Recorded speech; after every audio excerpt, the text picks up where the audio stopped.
to the Welcome. Art of MMA on the Kick and Post YouTube channel and on the podcast on Spotify. I'm your host, Amal Thompson, and I'm here with Roger. He's on camera. On camera. We're official. We're official. You know, with the Paramount card, first card of the Paramount era, we had to do it right. So, and this card, UFC 324, seems to have a lot of fun fights on it, sir. Oh, yeah. I feel like they did their best to kind of get us into the flow of things pretty early. We were upset about some of the things that came to fruition, like losing the Amanda Nunes versus Kayla Harrison fight. Hopefully, Kayla gets better soon. Neck surgery is pretty serious, and as a combat athlete, that's never something you really want to get into. Hopefully, she makes a full recovery, and I don't know how far in the future we could see that fight happening, but I'd still like to see that fight happen in the future.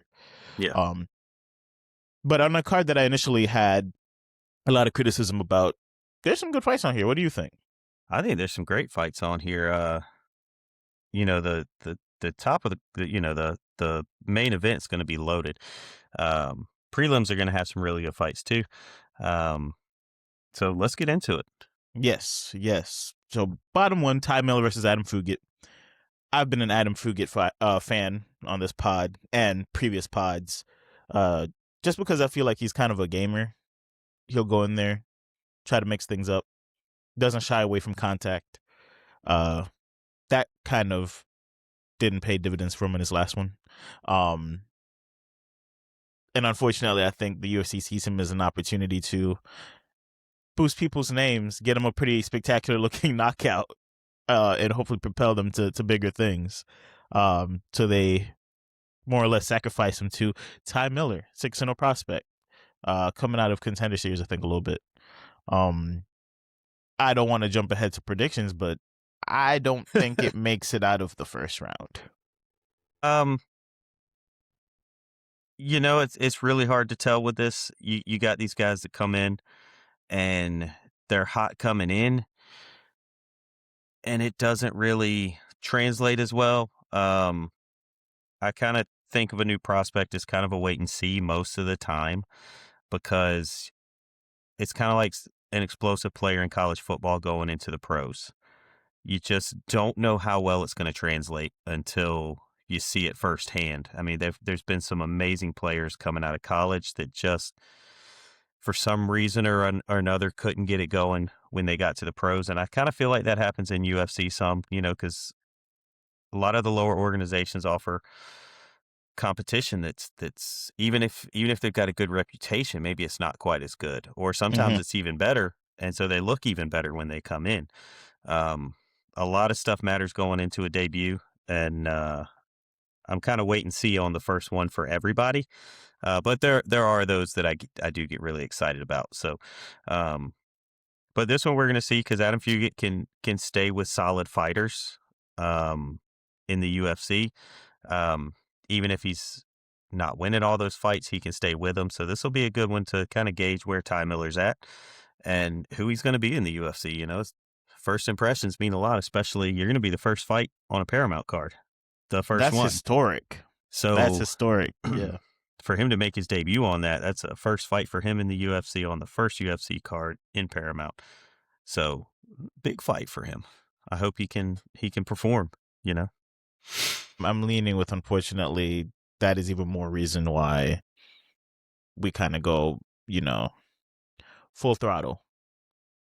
And when it's full throttle that first round, if something connects with Adam Fugitt, unfortunately, the last few things that have connected with Adam Fugitt has ended in a bell, right? Well, so yeah. Not to get the degeneracy started early, but you might want to look at first round KO for Fugitt in this one. Yeah. So you're picking him to win first round? No, lose. Lose. Okay. To Ty Miller. Yeah, you're saying Ty Miller's going to come out and he's going to be a little right bit aggressive. For the game. Yeah. And Fugitt isn't really a guy who's like evasive in the fights that I've seen. He's in there to brawl, right, man. I'd say he was winning that fight out there in Tennessee. I think that's when I was like, that was probably the third Fugitt fight I watched. Mm-hmm.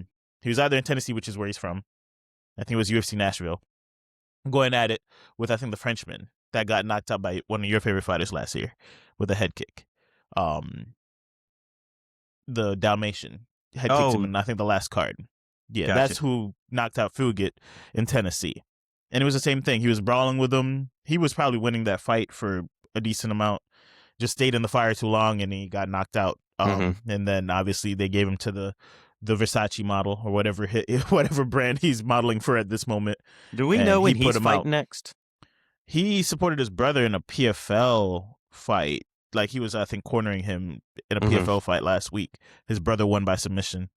Um, I don't know what's on the cards next for him. That's something we should definitely look into, because he has the potential, not to Yeah, skip he ahead to does. another pod, but he has the potential to potentially hold a belt or be in the running for a belt based on the skill set that he has, based on the Right. marketability that he has at the end of the year. But yeah, I don't know when his next fight is, but I'm Okay. interested to find out. We'll Yeah, definitely look into definitely. that for the next pod.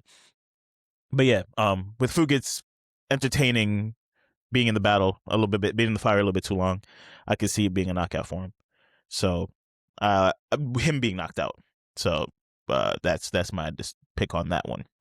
And you think, from what you are saying, it sounds like Ty Miller is a decision win for you, or maybe not necessarily first round, but feels things out a little bit and gets there. It's I'm gonna go with him to win. I don't know the means he's gonna win. Okay. Because you just don't know under those bright lights and with that pressure. And maybe he's not feeling the pressure, but I would think it would be a lot of pressure. And you just don't know how he's going to respond to that. He is undefeated, so I don't have any reason to think he's not going to respond well to it, but you just never know. So let me go mid-range, second round. Okay. Kind of split the difference, huh? Yeah. Yeah. I don't hate it. On to the next one. A pretty fun fight. Cameron Smotherman versus Ricky Tercios. What's your take on this one? What's some of the things you see playing out in this fight? So big fight for both of them. Believe they're both coming off of losses. I know Smotherman lost to Ricky Simon, and Tercios just lost one, so they're both looking for a bounce back. But they're, I like Ricky Tercios. I know he's the underdog in this fight. I just like the way he fights. And he just seems to have a lot of heart and doesn't give up. He's game, and I like that about him. But Cameron Smotherman, I like the athleticism. Simon's a good fighter, so a Yeah. loss to him is really not a terrible loss. I mean, it's not what you want, but it's not a terrible loss. So, this is a hard one to pick. I'm gonna go decision to Smotherman. Yeah, I think Smotherman could. I have him as the better athlete in the fight. I think he lost to the more competitive person more recently. I think you're kind of getting a discount, especially on that money line, for the type of fighter he is. So I think decision isn't a bad shout with the 3 rounds. Both guys are probably very hesitant to rack up a second loss. So the combination of that hesitancy and both guys being kind of dangerous, I don't want to say it's just going to be a jab fest, but I could see him kind of doing what's necessary to get a decision win and hopefully move back into that group of elites to fight next. Build his way back up to a Simon level fight, instead of putting himself in too much danger to fall too low. So I do like that. I do like that shout for him to be there. A guy that I feel like has been a bit of a renaissance the last few fights. They've been giving him guys that I think they hopefully were hoping he would be the gatekeeper for, and he just keeps beating them, as Michael Johnson. Michael Johnson and Alexander Hernandez on the early prelims. Did we skip one? Did we? Who? I think wait, so. is Fugitt before them? Well, my UFC screen shows them before them. All right, so let's hop into Fugitt Freeman, because I like that fight more anyway. But okay, what do you think about it? I think Fugitt's better on the feet enough to make this a problem, and I think he's a good enough grappler to where Freeman's supposed benefit there could be neutralized. I think Hokitt finishes him, honestly. I think Hokitt overwhelms him athletically. Um, I don't know if it's a first round necessarily, but I do have Hokitt by finish. I think this propels him into another cringy post fight pre-practiced call out. Maybe if somebody who's on the main card. But yeah, I that's how I see it. I hope that he's not preparing another speech, win You or think? lose. You Now, think he's not preparing another speech? here's the thing. Denzel Freeman is one of those fighters that you can tell that he's strong. He's also got solid um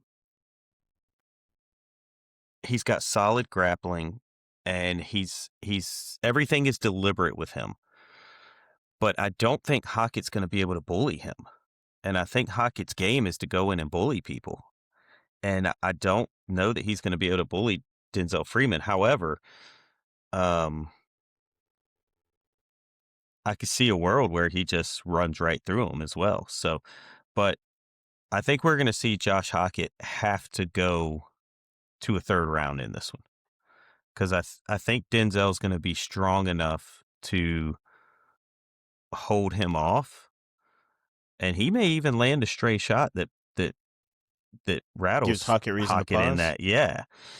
Because while Freeman's last fight was one of the most boring fights I've seen in a long time, he also did not let the other guy do anything. He was very disciplined, almost to a fault, to where you just didn't want to watch the fight anymore, because he wasn't going to do anything stupid, and he was only going to land shots that landed. He was only going to throw shots that landed. Hockey's going to be a lot more aggressive. But I put him and Cannonier in very similar fighting styles. Of course, it's not exact, but they're going to be a little bit slower paced and a little more deliberate. So Hockett's going to have to push it. But at the same time, you can't do anything stupid with Freeman, because um, he's going to make you pay for it. I got Hockett winning this mostly on aggression in the judges' eyes. But I think it's at least going to the third round, if not a decision. I just think there's a huge speed advantage on the Hockett Yeah, side, I think and that's true. I aim with the Cyril Gahn side of things when he's not necessarily the better skilled fighter in a lot of the fights that he's won. Potentially, I might be underselling him a little bit, but when you're the better athlete, it could take you a long way. I see Greg Hardy win a couple fights in the UFC.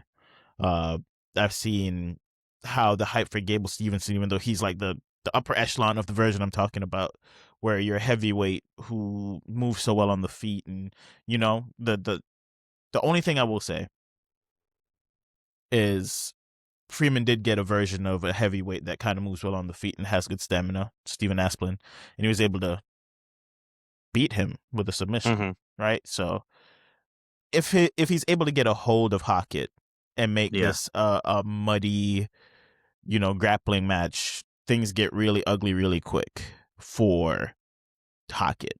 yeah. Um, And but I if it don't think stays on the feet long enough and he's able to move around, I think Hockett could win the fight again within the distance. I'm remembering this wrong, that Denzel Freeman has a great wrestling background. He's been getting a lot of credit for what he's done on the ground. I mean, I don't have much to go off of. I didn't go back and look at his wrestling background, but I just know in a heavyweight division where we talk about grappling being underutilized and quite underskilled for the division in general. Yeah, If you have any level of grappling ability or wrestling ability, uh, you are considered one of the better grapplers in the division. You yeah, know, so. But I didn't check into that. You could definitely give that a look before we get yeah. I was into Michael Johnson and Hernandez. trying to see if I could find something that tells me, because No, for sure, give it a look. I don't see a Wikipedia page for him. So sometimes it gets, some of the fighters Dicey, that yeah. aren't there. Yeah. Um, but I want to say, when I saw him before, that he was, uh, he was a very good wrestler, and I'm having trouble finding it right now. Yeah, I'll have to look it up and take some time with it later. Okay. But I think he is a pretty high level wrestler in that, which is usually Hockett's um, forte in there. Um, and if he's not going to have that advantage, his aggression, he needs to be careful with it. Um, I could just as easily see Hockett finishing this in the first or second round, catching him, being more aggressive, um, and just It's a overwhelming mobility him. thing for me. Yeah. Yeah. It's a Well, yeah, I mobility don't thing think for me. Freeman Yeah. doesn't seem to be very mobile in there, whereas Hockett definitely has that advantage. So, hmm Yeah, he's just got to stay active. Again, if he gets too comfortable and starts sitting down on those shots a little bit too much, mhm. it could swing pretty quickly. Yeah, Uh, if you let Freeman, base himself out, hmm you're gonna have a long night. Yeah, yeah. But good for that to be an early prelim fight. I know. It's not a bad one. And we've been talking about wanting to see Hackett again, so it was good Yeah. to see him back out there. Yeah, I think he's a fighter to watch for the future. I just think No, for this is a sure. really interesting matchup. Yeah, So, I can see I him run mean, through him, but I don't know that he it's does. tough to give it early. It's tough to give him Yeah. that type of fight early. Nah, for sure. Um, Michael Johnson, Alexander Hernandez in the next one. Michael Johnson on a 3-fight win streak. Alexander Hernandez's recent fight, he lost to. It was a loss, right? No, he beat Ferreira. Mhm.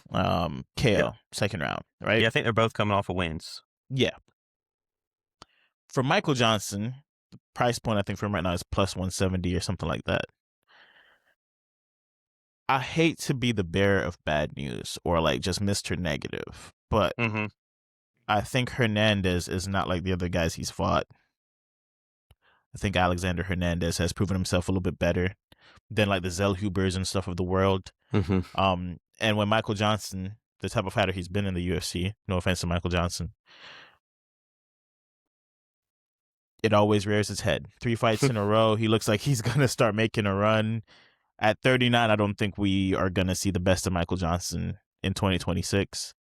I think we're going to get to the point where we're elevating him to the heights where he starts to kind of show those deficiencies in his game again. Mm. And I think Hernandez is the guy to exploit those, and to be able to get him at the price point you're able to get him at feels pretty good as a guy who dabbles on UFC fights. Right. I don't have Michael Johnson winning this fight. I think he loses this fight.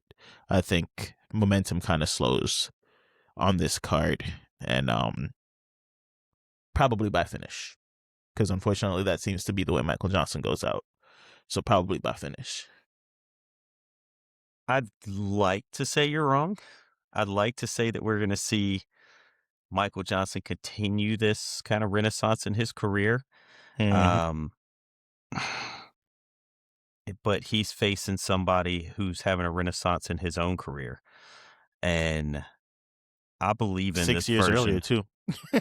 I believe in this version of Alexander Hernandez to make a run. I don't know that I believe he's going to win a title, but Mm-hmm. to make a run pretty deep into the top 10 even.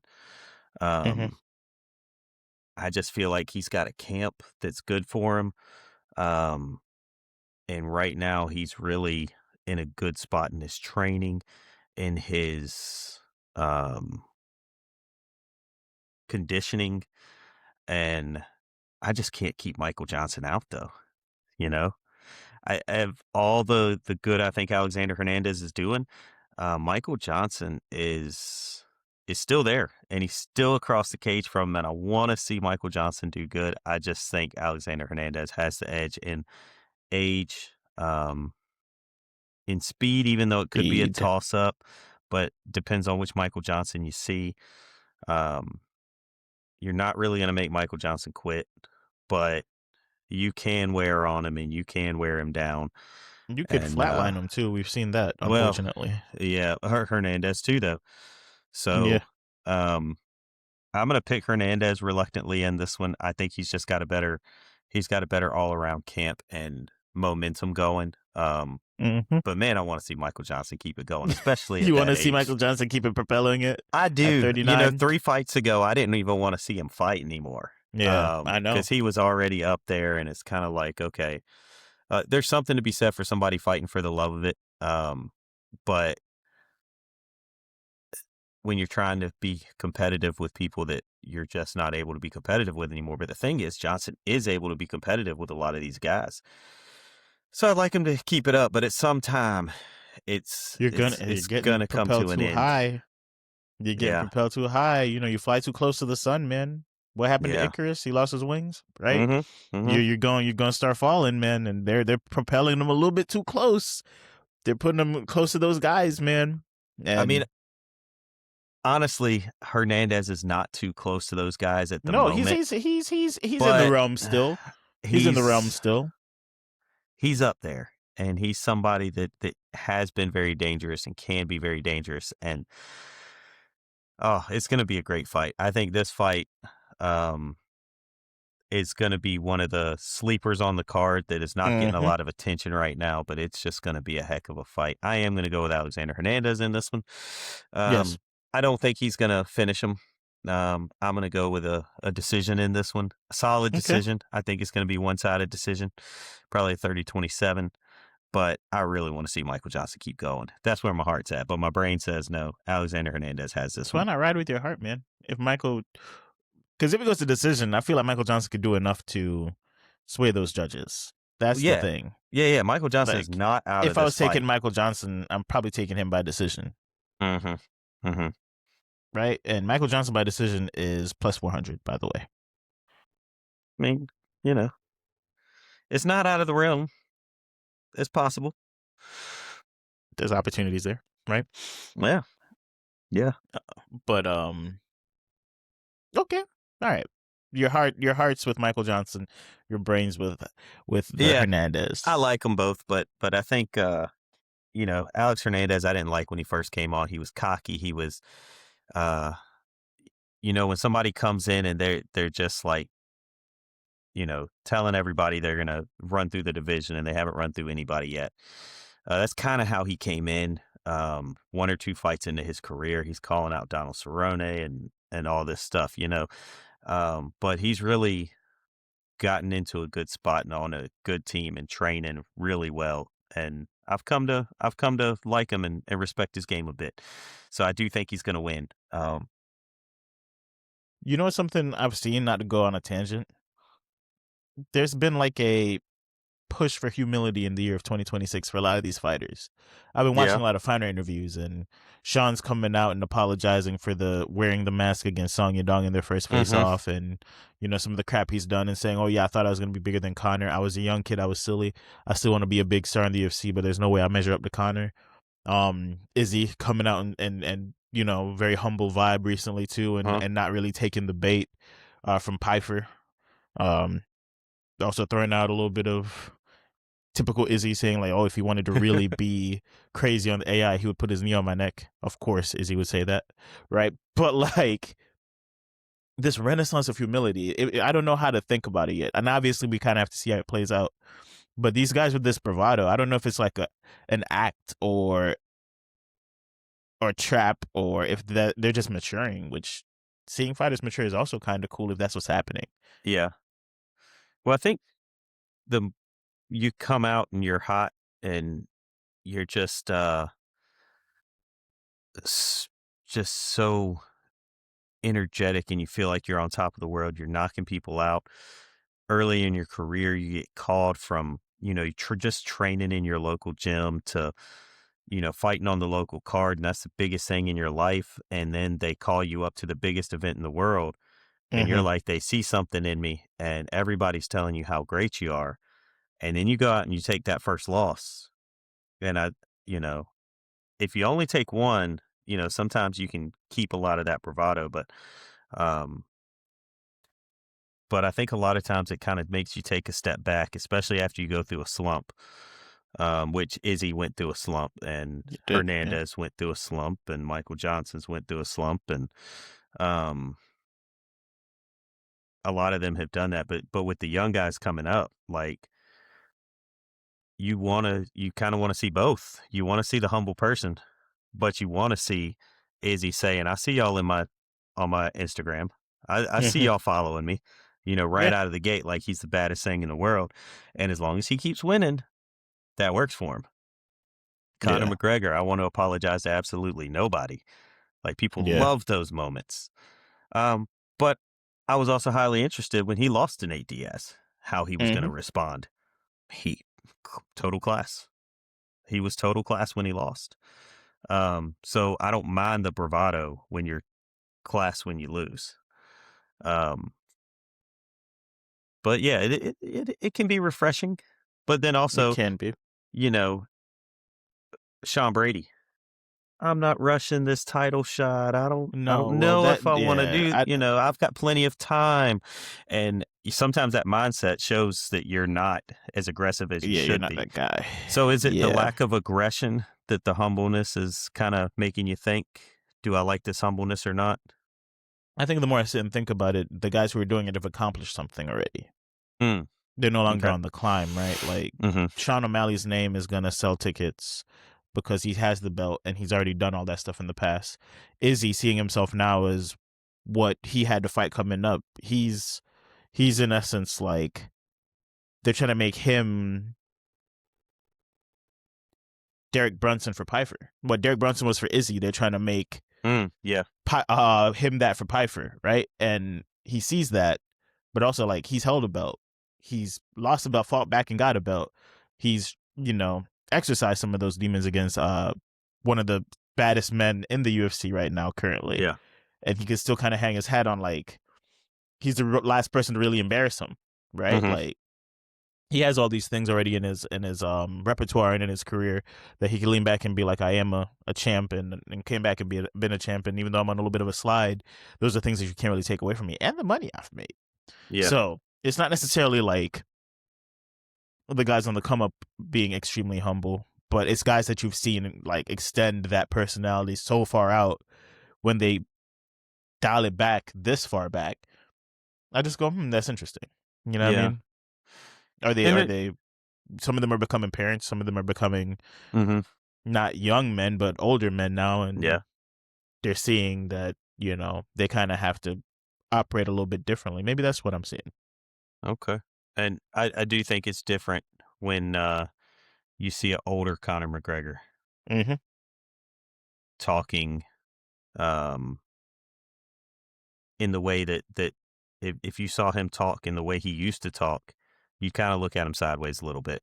Like, because it looks unnatural. We saw the way you were, beat. Like, you need to prove to some of these fight fans, if they're going to take what you say as being truthful, like, they haven't seen it in the last few fights. So we kind of need to see, like, are you still there before we're going to believe what you say? Yeah, you haven't been that guy in a long time outside of the Cerrone, which people still think is a dive, but outside of Cerrone going in there and being completely out of his wits about him. You haven't won a legitimate fight in a very long time, and you haven't looked good in any of them in a very long time. Yeah. And there's questions to be asked. Do you even love it anymore? Do you like the attention more than you like the actual fight? Right. Like, where are we at? So definitely something interesting to look into. But crazy early prelim card to begin with, and then you hop into the prelims, and it just gets better. Alex Perez versus Charles Johnson. Now, Joshua Van is the champ. Charles Johnson has been on his soapbox saying, I beat him. So I should, look at me again. Right? Yeah. Kudos to him, by the way. But both these guys, very exciting fighters. How do you see this one shaking out? Well, didn't Ricky Simon beat Taporia way back? I think so. Or no. Yeah. Anyway. Some version of it. I think so. I want to say he did or yeah. Anyway, nobody's saying Ricky Simon should have a title shot because of that. No. The story has to be good enough, man. If you're going to do the Pereira walk to Izzy, you have to have chased him through divisions. So I have to be able to sell that. If you're gonna say, like, okay, I beat him, like, give him all your props. Yep, you beat him. That's great. You could beat that guy. That doesn't mean you get to jump ahead of all the other guys, because especially in this, styles make fight. And just because you can beat Joshua Van does not mean you can beat Alex Perez. And you That's a beat fact. Joshua Van when? So doesn't mean you could beat him today. It Mm-hmm. means on that day, at that time, you were better than him. Kudos to you. That doesn't mean you get a fight now. Mm-hmm. Now, it worked out for Pereira because Pereira kept coming up after Izzy, even after he had a rough few fights. Mm-hmm. But again, he wasn't saying, I beat Izzy, so put me in an MMA fight against Izzy. He had to work his way up. So, Different divisions, different promotions. yeah, Like, he was dominating overseas. yeah. So, Johnson beating Joshua Van is great for Johnson. It's great for his resume. People will look back, and if he ever does get to a title, they'll say, yeah, he was good, and we saw those early signs. But it doesn't mean he's gonna do it this time. Doesn't mean he would beat him today. Doesn't mean he's gonna beat Alex Perez on Saturday. So Both these guys are pretty good. they Both are. these guys are pretty dangerous. Perez had Almabayev beat until Mhm. Almabayev took his back, Yeah. and Charles Johnson pulled quite a impressive TKO of Kavanaugh, who was on his bit of a run. So hmm I don't even know where to go with this one. It's gonna be a good one. It's gonna be a Mm-hmm. fast-paced fight. It's gonna be a lot of good technique. I think if you're somebody who likes to see the technique, you like to see the scrambles. You like to see the good fast pace. So a lot of people want to see it in highlights, but it Mm-hmm. becomes because your smaller fighters, I think, are generally your more skilled fighters. You do have highly skilled people, welterweight and middleweight and stuff like that. But those guys, they're not as fast as these smaller guys. Um, the energy that the smaller guys have is usually through the roof, and so to see one of these fights, if you're a fan of it, um, it's gonna be you're gonna get a lot here. So I mean, Perez, I don't think is the favorite, but I like his heart. Um, I think he fought somebody who's obviously very talented on the ground, yeah, good competition. I think he's fought some killers in his career, hasn't he? I think I think he was probably beating Almabayev before Almabayev Yeah. pulled that So here's submission. his last 4 losses: Almabayev, hmm Tercios, hmm Makayev, hmm Pantoja. Best in the world. Before Pantoja Figueredo in a championship fight in 2020. Only lost to champions. But who's he beaten? That is a good question. Matheus Nicolau, Jussier Formiga, Jordan Espinoza, Mark De La Rosa. Right? So yeah, he's losing to the high levels, but those guys don't really carry a weight that he's beaten. So Right. that's a good call So out. Yeah. he's lost to the best of the best. So now we get to see what side Charles Johnson falls on. Does he fall on give me a shot, or does he fall on the good? He's a good fighter. All these guys, you don't get in the UFC if you're not a good fighter. So he's a good Mm-hmm. fighter. He's a solid fighter, but does he fall on the championship side or not? And I almost think that's the definition of a gatekeeper here. But we're going to see where Charles Johnson falls on this. I think he wins the fight. But it's kind of a toss up. It Kind is of a a toss toss up. up. As a dabbler, I might stay away, I to mean, be honest, but I'll just watch it and enjoy and gather data for the next time they yeah, fight. Because odds don't necessarily show it as a toss up as toss up. much. But Yeah. they're heavily in Johnson's favor, I think. Not Mm-hmm. too heavy, but heavy enough to say it's not just a pick 'em. Yeah. But Alex Perez can surprise people. But I don't think he's strong enough to get it done against Johnson. Mm-hmm. Okay. I think I'm gonna ride with the Johnson side as well. Uh, I maybe if I'm really gonna get crazy with it, maybe a round 3/decision end to the fight. So if he ends it, it's in round 3, and if not, obviously he goes to decision. Maybe there's some juice there, but I think he I think the point you made is very valid. He has not been beating anybody of real consequence. Perez has. He's been losing to all the good names, but he hasn't been beating anybody that's comparable to that. And Johnson has had pretty decent wins. Obviously, Van is the biggest one, and Kavanaugh, as of now, is on people's radar to be a big thing going forward. So he's beating the better talent, even though he's lost to worse talent. Yeah, interesting. One guy who's good at losing to better talent too is on this card. Is Nikita Krylov, man. It's real though. It's real. Yeah, he gets put out by better talent. And he's I mean, I don't know if we'd call it disrespect at this point, right? But Modesta Bukauskas, look at me. I'm trying, man. Modesta Bukauskas is favored to beat him, if I'm not mistaken. Yeah, he is. How do you feel about this one, man? Because I've fallen in this trap of like, oh yeah, you know, he's fighting the better of the better ones, and yeah, he got KO'd twice in the first round, pretty viciously. But it's against the likes of guys that either are gonna be a big deal or have been a big deal, right? So like, he can't be that bad, and Bukowskis isn't like doing anything crazy. Bukowskis' last one was against Paul Craig, and we know how we feel about Paul Craig on this channel. Like, love the guy, but you know, he's susceptible to getting chinned.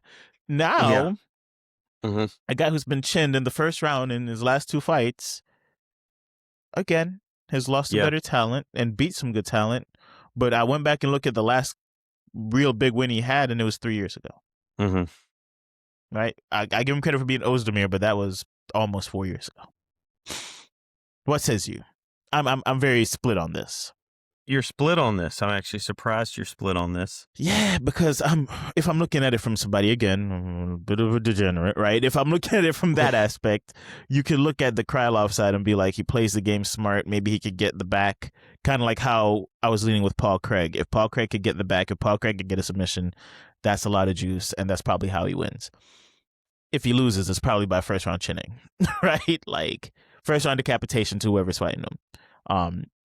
Unfortunately, I feel like it's easier to bet on a guy landing a heavy punch against a soft chin rather than bet on a guy who has a soft chin finding a way to get it to the ground and getting a submission. So I am somewhat leading Bukowskis, but I don't know, man. I don't think Bukowskis has really fought anybody like that. But this conversation is feeling very deja vu-y. I feel like we've done this last year with other guys, and the results have not varied, have been the guy gets chinned. Correct me if I'm wrong. No, I'm honestly looking at Krylov's record right now because I don't know how I've missed this. He's ranked 13. Like, I don't get it. Now, and look, hold on. That's no disrespect to him. I don't get it. I mean, when you're looking at his history here, I had to go back when I saw it 13, and I was like, wait a minute, what am I missing? Because I've seen his last probably 3 fights, and the last 2, he's out in the first, and he's shown some really big holes in his game. And then you see, well, he beat Ryan Spann, he beat Volkanovski, he beat Alexander Gustafsson. Before that, he lost to Paul Craig and Magomed Ankalaev. But then before that, he beat Johnny Walker. He had a split decision with Glover Teixeira. But he beat Ovince St. Preux before that. Lost to Jan Blachowicz, then beat Fabio Maldonado, Emmanuel Newton. I mean, he's been around for a while. Like, he has, yeah. But I just didn't know he had those names on his resume as wins. So when I saw he was ranked, I was like, wait a minute, I'm missing something here. And somehow he has gone through since 2013. He's been in the UFC, and he's beaten some really good names, and he's lost a few. I don't think he should be ranked in the top 15, if I'm being honest with you. And I think it's going to get taken from him. Pretty weak weight class. I mean, yeah, but I don't think he's going to have that ranking after this weekend, if I'm honest, because I've seen the way he's lost his last two, and I've seen the holes that are there. Mm-hmm. And so I don't foresee him having that ranking. Um, And why is that, sir? I think he leaves his chin up. I think He he just leaves his chin up, and I Yeah. think against Bukowskis, I don't think you can do that, and I think that's a recipe for him to lose. You put him against a guy who can find that chin, and I don't think it's a good matchup for him. You know, I said earlier, styles make fights. And I just don't think this is going to be a good one for Krylov. But Bukowski's first round is plus 275, by the way, which is fairly low odds for a first round finish. Yeah, but Bukowski's to win is minus 155. Yeah. I don't know how That is very comfortable. Yeah. Of a line to take. I don't know how I missed that he was ranked. But I mean, with his last two fights and the streak he's on, unless he really changes something, you know, it shows us the same guy who's beaten some of those guys before, you know, and maybe he does that, you know. Volkan Ozdemir ranked really highly and he beat him, and it wasn't that long ago. So maybe he changes some stuff. Maybe he covers up some of those inadequacies that he had in his last two fights. But on the streak he's going, I don't see him lasting with Bukowskis past the first two rounds. I can see him making it out of the first, but I don't see it going even to a third. So maybe I'm overhyping Bukowskis aside. I just don't see him doing that. I understand. I am leaning with what have you done for me lately? And I think the last two fights are pretty telling as to where he is at in his career. I still don't have Bukowskis that high on my list of light heavyweights necessarily, but I think he does get what the UFC is looking for him to possibly get out of this fight, which is a highlight reel for Paramount. Yeah, maybe. Yeah. And he puts him out. Knockout is plus 130. If you start getting spicy with the picks and go down to round one, is plus 275. I think round two is probably crazier than that, probably plus 450. But I do think he finishes this before he goes to the belt, because if Krylov's able to survive, the list of guys he's been in there with, I think he'll be able to pull it out via decision if he's fighting a smart fight. He could outpoint him if he doesn't get caught. I mean, the face that Roger's making leads you to believe that he will get caught, but I think that's the only path to victory for him is, you know, maybe output, maybe Bukowskis gets a little bit overzealous, puts himself in a bad position, and they're able to, you know, I don't know, end up in a ground fight, a ground game fight, and then Krylov has the advantage there. But if I have to be thinking of all the ways Krylov has a leg up, and then the only way Bukowskis needs a leg up is to land a punch, that should tell you all you need to really know about it. Yeah. That really just throws me off, the fact that he's even ranked like that. It does. And I'm not trying to be disrespectful. Are you lobbying to pull his number? Is that what you're lobbying? I think the UFC's lobbying to pull his number by putting him in this fight. For sure. That's the plan. You know, when you're in those lower ranks, you know, those are the guys where once you get down under 10, you know, where you're 11 through 15, yeah, you're going to fight those guys that aren't ranked, because they have to have room for people to move up. And that's where they enter that top 10. And once you have that number, you can fight the higher guys. But he's lost a couple, so he's on the downslide. And they're giving him they're giving an opportunity to Bukowskis to show that he is the real deal. And it's his job to go out there and make sure that happens. Krylov has the pressure on him, because if he loses this fight, you know, time's ticking, you know. Time is ticking on that. They'll find somebody else to put him in there against. It's a spicy fight for both of them. We'll put it that way. And I think it's going to be an entertaining fight. I think you're going to see some blood in this one. I think you're going to see some a lot of redness in this one. I think people are going to get hit, and I think I just think Krylov's going to go down. Welcome to Paramount. There you go. Welcome to Paramount. You know what screams welcome to Paramount? Atiba. Yeah, he does. So he doesn't know about this pod, but he might stumble upon it accidentally. There's a few people who are starting to stumble on it in my professional career. I got to text and be like, "This you?" I was like, "Whoa, Nice. You found me." Very nice. But I spoke to a certain person who's into the UFC who works where we work, and I put him on to watching Atiba Gaethje because he said he hasn't really been into like the non-flashy names. He likes the sport, but with it being on Paramount now, he'll be able to hop into it a lot more. I said, Atiba Gaethje, if you haven't seen any of his fights, think Mini and Ngannou. Just have fun, right? And this is a good card to introduce him on it.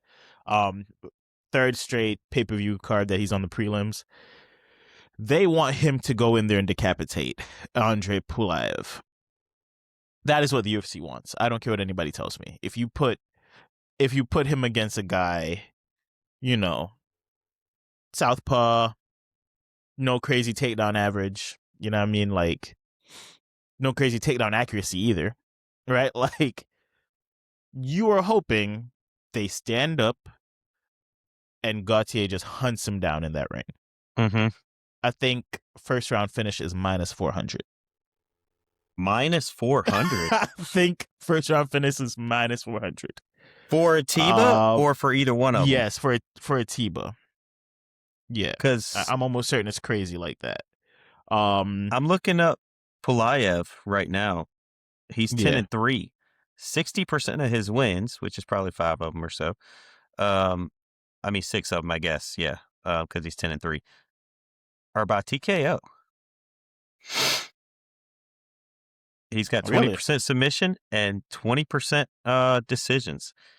I think I just found a money glitch. He's 1-1 in the UFC. He won his contender fight. He lost to CLD, and he beat Nick Klein. So that's his UFC record. Before that, he was underneath. So, but I lied. Atiba by round on is plus 100. Okay. He is also 6'4". Both of these guys are 6'4". Big dudes. I think you're going to find that when you look at these two, Atiba still looks big. He's still going to look big. I mean, put Atiba in the light heavyweight division and he look big. That's not saying Pulaev is small at all, but Atiba is just that stacked out with muscle, and it's natural. It looks like it doesn't look like he's a weightlifter. It's kind of crazy. He's probably got every physical gift known to man, packed into one person. They just gave it to him. He's the lightest weight that somebody in that frame can be, I think. And he's got all the speed. He's got the longest reach. Sometimes these fights come down, and I'm going to tell you this because not only just because of the podcast we're doing, but just because I love to watch the fighting and all that stuff. And I was watching a fight earlier today, and it slipped in my mind who I was even watching. I watched a few of them this morning. But one of the things I looked at was skill is not the only thing that you have to, sometimes even your talent to do something is, and the work ethic. And, that's not everything. If you don't have the metrics being the height, the reach, the speed, if you don't have those natural abilities, when you go against somebody that does, it's going to be really hard to overcome that. So I've wanted to see Atiba against somebody who was more skilled, and before he takes a level up, they're bringing him along so slow. Why wouldn't you? I mean, but you look at I guess you get as much out of it, the lemon as you can squeeze. But who's the guy? 170. We love him. He's amazing.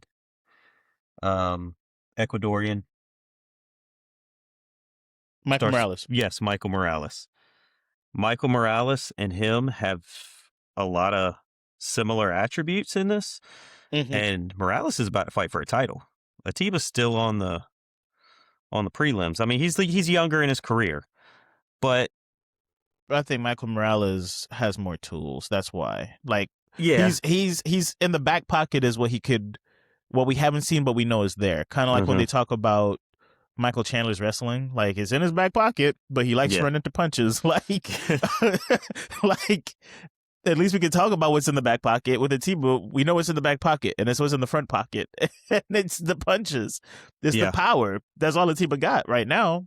Power I and what you said, the metrics.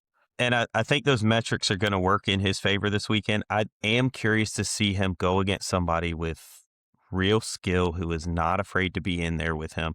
I think you're going to get that with Pelayev, somebody with real skill, not afraid to get in there with him. And I think Pelayev, I mean, I don't want to talk on any man's behalf, but you're going to have to go pretty high up to not find somebody who's terrified of that man. I mean, But maybe not terrified of the man. These guys are all fighters. yeah, but Oh gosh, uh, it's the Ngannou effect, man. I don't want to give him, I think that's what the UFC is looking at. Like they squeezed the Ngannou lemon because they're able to just keep giving him people to knock out. Why yeah, not run it back with this guy? And they probably feel a little bit slighted that when they did give Ngannou the platform he left, he got. hmm yeah, They were like, "No, we're gonna keep bringing you along. You're gonna give us all the moments we want until yeah. it's beneficial to you." That's how I see it, at least. I love Atiba. I'm curious to see how he goes about this fight. His last fight, I felt bad that they gave him who they did. Like, and I know that wasn't his original opponent. So kudos to the guy who got in there with him. But I want to see him really get, I mean, would you get in there with him? I I don't want to mean, get in there with him. You pay me enough, maybe. trust But me, brother. I don't know how much the check was, I think but his first faint jab, I'm gonna jump against the fence and fall over. I'd get in there with him, but I I'd get in mean, there. But I'm not gonna lie, I'm shooting, and then if I catch any semblance of anything, I'm gonna be like, I was rocked. I'm sorry. I got I caught don't with know a what shin, happened. a The wind pinky toe. caught my I don't know what it chin. was exactly. Yeah, Atiba. That's what happened, man. yeah. Yeah. I think he's got this one, but I really want to see him against somebody. I really honestly want to see him against somebody that can grapple. I want to see what he's got there. Um, I want to see what he can do in that scenario. But I think he's fast enough and he's strong enough to keep those guys at bay. But I just want You to see might it with my implement own the Michael eyes. Morales, just throw the hips back, and you're gonna have to chase my hips. And once you chase my hips, I'm gonna throw these, what is it, 78-inch hmm arm length at you, something crazy like that. Yeah. Matter of fact, 81, my bad, I undersold yeah. it. 81 inches reach, Matter of fact, right? that's the fight I was watching right there was the Michael Morales Sean Brady fight earlier Yeah. today, and I was thinking Sean Brady's so talented with the wrestling, with the jiu-jitsu, with all that stuff. He's not a weak guy. He was the number 2 contender when they fought, and you just can't overcome those metrics. That guy's faster than you. He is bigger than you. He is stronger than you. His reach is outrageous, and I think Atiba's sitting on the same thing Michael Morales is, and it's going to be tough to overcome. I think Atiba wins this one. I think he goes on to another fight where he's also on the prelims, but just a slightly higher level of competition. They want him to learn the grappling so that when he gets in the top 10, it's not such a clear advantage.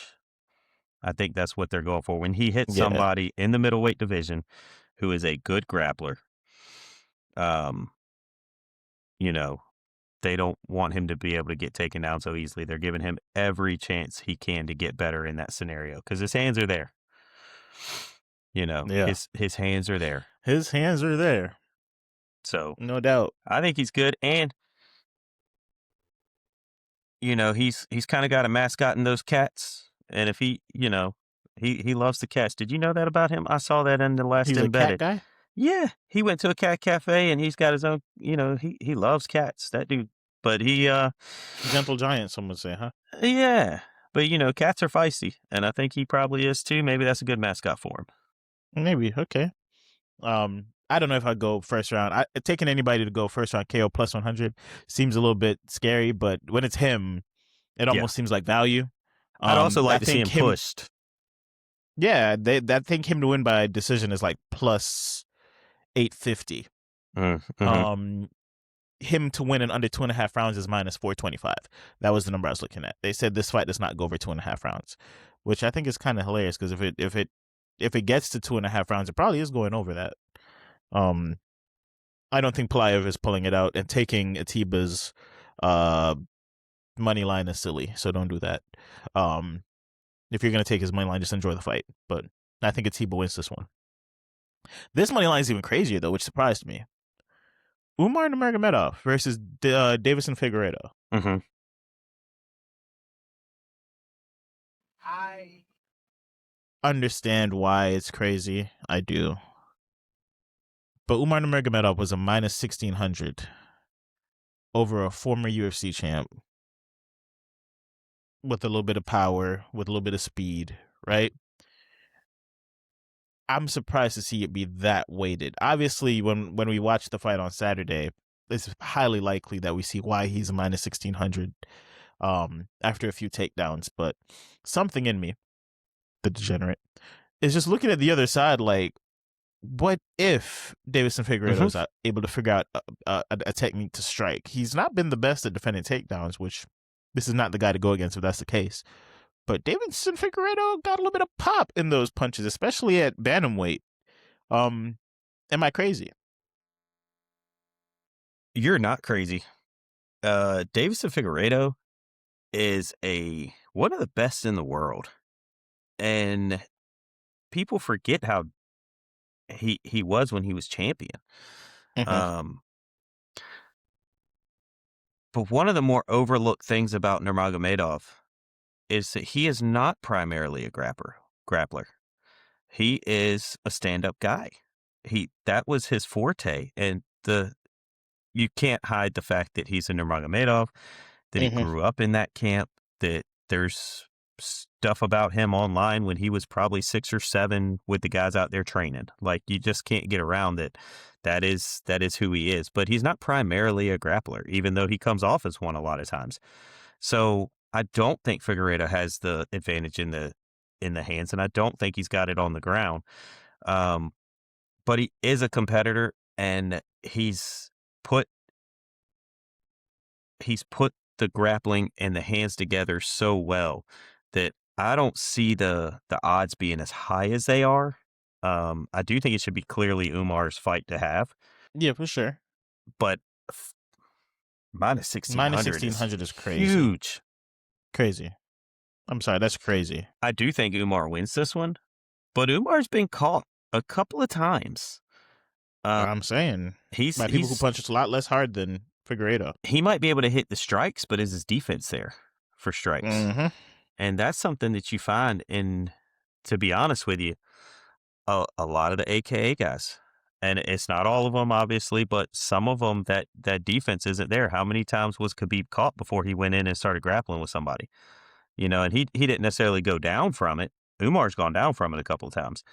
Yes. Maybe because he's more willing to, but I could see a world where Figueredo lands one and stuns him, and it's too much for Nurmagomedov to just hop back up and go. I think he's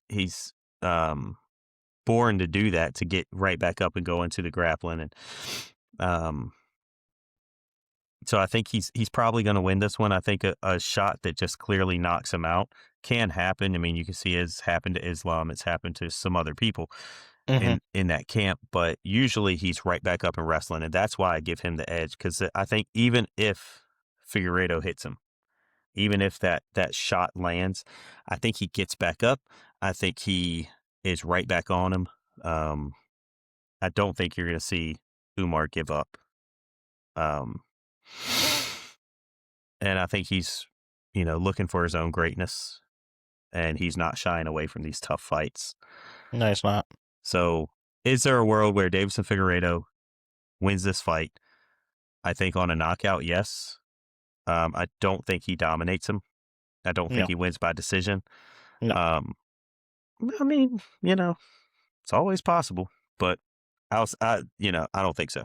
Umar in this one, probably decision win for Umar. One-sided decision win, I think. I'd hope not. I mean, they have props on this one, so if you like Umar to get over 4.5 takedowns. I think the line is -135. 4.5 takedowns isn't necessarily crazy. Mm-hmm. In a 3-round fight, it could end up being if it's a lot of control time. I do think Figueredo is able to sprawl out a little bit and get back up.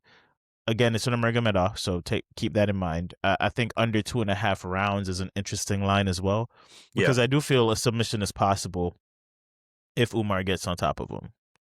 I do think he could get the submission attempt. Yeah. And get him, especially if he gets his back, which Figueredo's been terrible once his back has been taken. Yeah, the -1600 just jumps at me because it's a former champ, and yes, it's a bigger weight class for Figueredo as well, which we know how the Nurmagomedovs kind of put on weight after the weigh-in, so that's also something you got to factor in. He's going up against somebody who's going to be considerably bigger than him, most likely. Even though Figueredo's a pretty good weight packer too when it comes to putting on weight after the cut. I just look at those odds, man, and it throws me a little bit. There's sides of the fight you could take. It probably will end in an Umar Nurmagomedov win, but I'm leaning with a submission. I feel like he needs to make a little bit of noise. So, my favorite line right now is the under 2.5 at +140, under 2.5 rounds. No matter who wins, as long as it goes under 2.5 rounds, you get a little bit of plus money. And that's what I'm looking at that I like. Interesting. Yeah, that's a great way to end the prelims, man. It's a good fight, and then you hop right into Amal's style of fight, man. Gene Silva versus Arnold Allen to open up the main card, which I think should be the headliner on the prelim. I think you should flip those two fights. Okay. I think Umar deserves to be on the main card, and Figueredo deserves to be on the main card still. I don't hate that. It is what it is. I don't make those decisions. No, we don't. We don't make those decisions. But I don't hate that at all. I feel like that's reasonable to say. But you know why Gene Silva's on here. -325 against Arnold Allen. Last time we saw Gene Silva, he was eating a lot of elbows. He got a little bit out of himself and put himself in a situation that he probably shouldn't have, and it cost him a lot, you know. And then you got Arnold Allen, who pretty durable guy, on a bit of a run. I think his last fight he lost as well, though, didn't he? No, he beat or did he beat somebody? Chikadze. Okay. Giga. Okay. Giga Chikadze. Yeah. Yeah. But he's been on a bit of a run. He's been at this for a while. The odds in this seemed a little bit off too. Not to be that guy, but be that guy. I think they're a little bit off too. Yeah. To see Arnold Allen at a +240 is a little bit crazy. I love Gene Silva, especially and he's a higher ranked guy. Fights. Yeah, and he's the higher ranked guy. I love Gene Silva. I love what they're trying to show me with these lines, but it's a bit loaded on one side, and I'm not even an Arnold Allen fan like that. The one thing I will say is Arnold Allen will leave himself the opportunity to get into a firefight, and I still think Gene Silva packs a massive punch. And testing a chin for years, we talked about it with Max. We talked about it with a bunch of guys last year. That chin is going to give eventually, right? And I think Gene Silva has something to prove. I hope it's a little bit more calculated. So, how do you see it playing out? Obviously, I'm leaning on the Gene Silva side still. I just don't think the fight is as wide as it's being advertised to me as being. I love to watch Gene Silva fight. Mm-hmm. I think he's going to win this fight. I have a love-hate relationship with the whole ranking system. You know, when you, I get it, somebody has to climb the ranks, but when you think somebody is not good enough to beat the number 10 guy in the division, why is he ranked 6? Yeah, you know. But Arnold Allen has a good career. Arnold Allen is a good competitive fighter, obviously.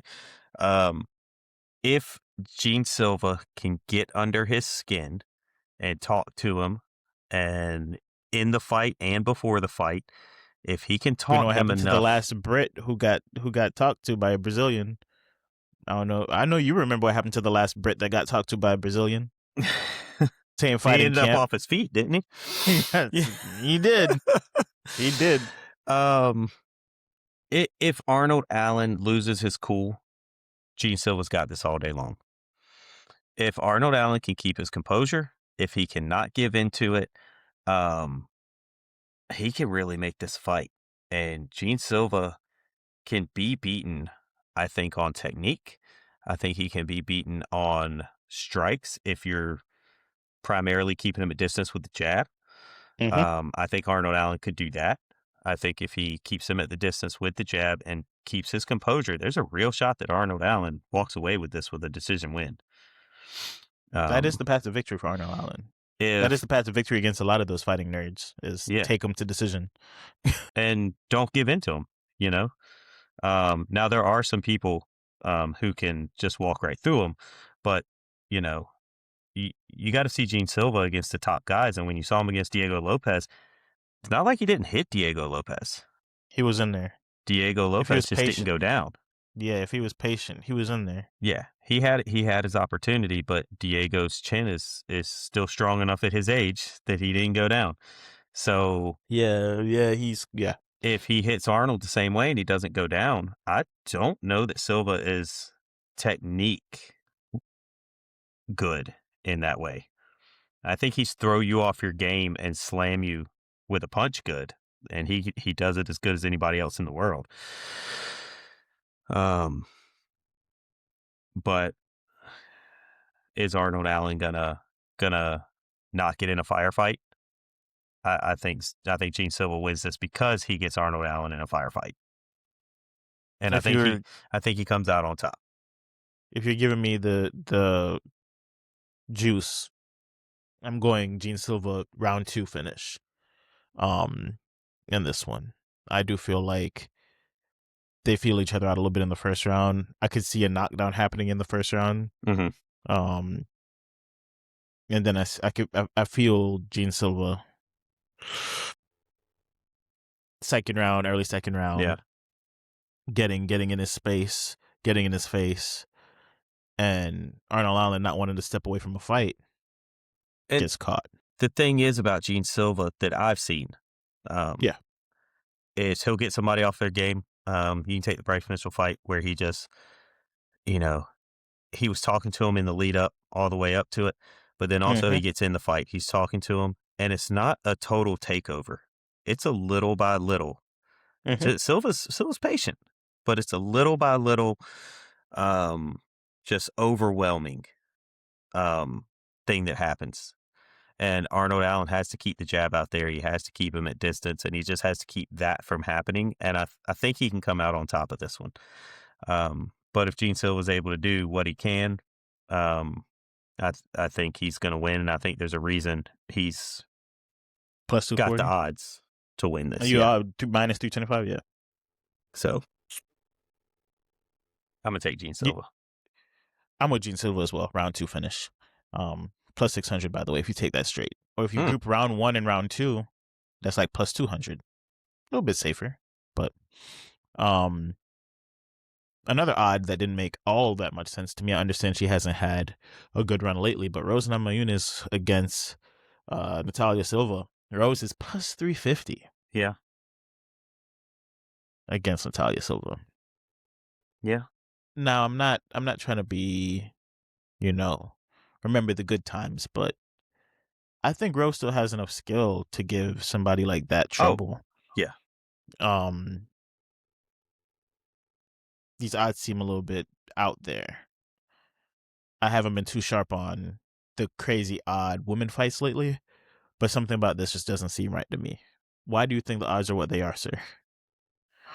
Okay. Let me give you my only take on this as to why the odds might be what they are. Okay. I think I think somebody doesn't think Rose is all in on this. Mm. If Rose Her game is mainly mental. Yeah. if Rose is all in on this, I think she strategically takes apart Natalia Silva. If Rose is not all in, if she's, doing it for the money, if she's doing it because of the contract, if she's not doing it for the love of doing it, if she's got the wrong motivation to be there, then I think Natalia Silva wins this, and I think that's what I think people are banking on her not being 100% in this. Because if she's 100% in this, Rose Namajunas is a killer. Um, and I don't know why I think they might be like that. Maybe they're seeing something from her camp, whatever it is. But if she's 100% in this, I think Rose Namajunas pulls this upset. I think she can.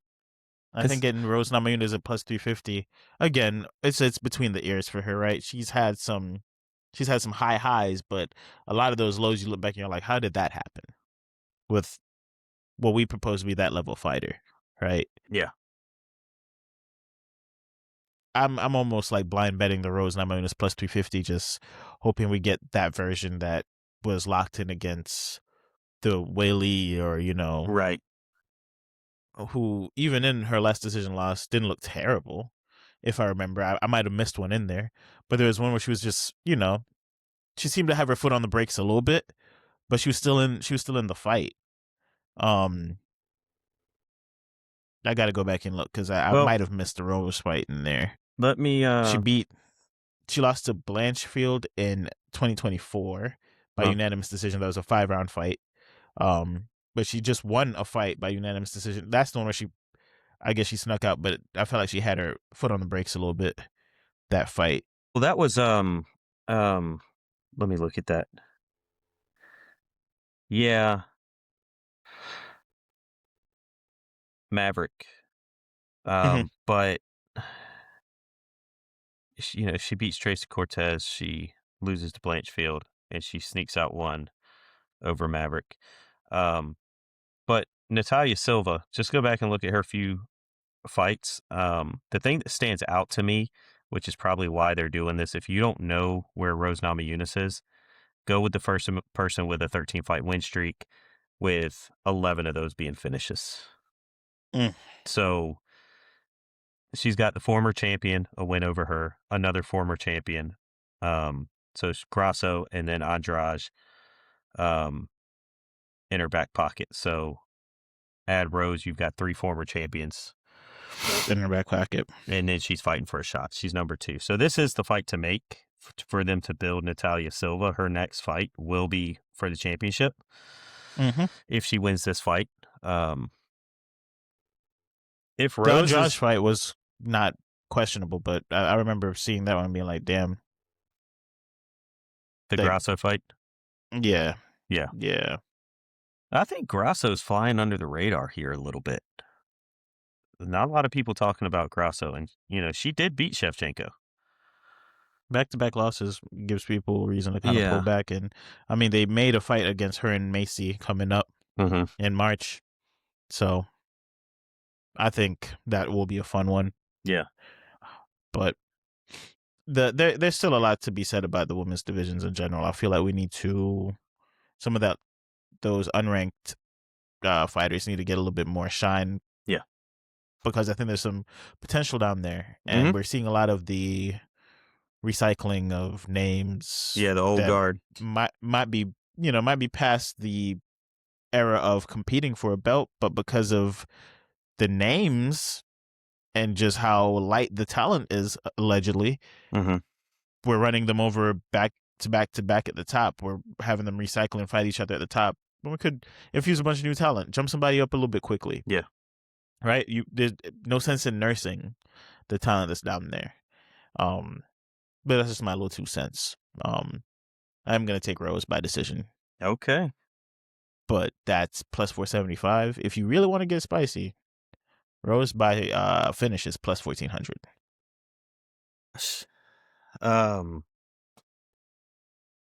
Man, it could happen. It could A happen. little sub, maybe a little sub. If That's even crazier. Look, if Rose catches her, it can It happen. could be a finish. I know. It can. The safe bet, obviously, is Natalia Silva with her By record decision. Yeah. and the unknown of where or why, where Rose is coming from and why she's fighting. But if she's on, it's kind of like the Bo Nickel thing. If Bo Nickel is committed, Got it going on between the airs. Yeah. he's a tough fight. But if he's not committed, he's not. So, I mean, he's probably still it's a tough fight. Just like Rose is still going to be a tough fight, even if she's not committed. But if she's committed, you very well might see an upset. Be okay I'm with a it. pick Natalia Silva though. I understand. Just because I can't go through that recent history. Like, is there going to be that change? Is there not? Who's going to show up? Yeah, I'm going to go with the consistency on that one.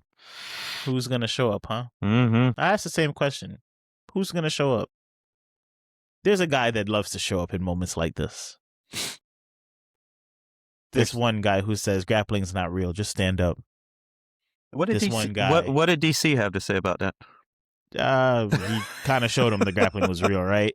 But Derek Lewis versus Waldo Acosta.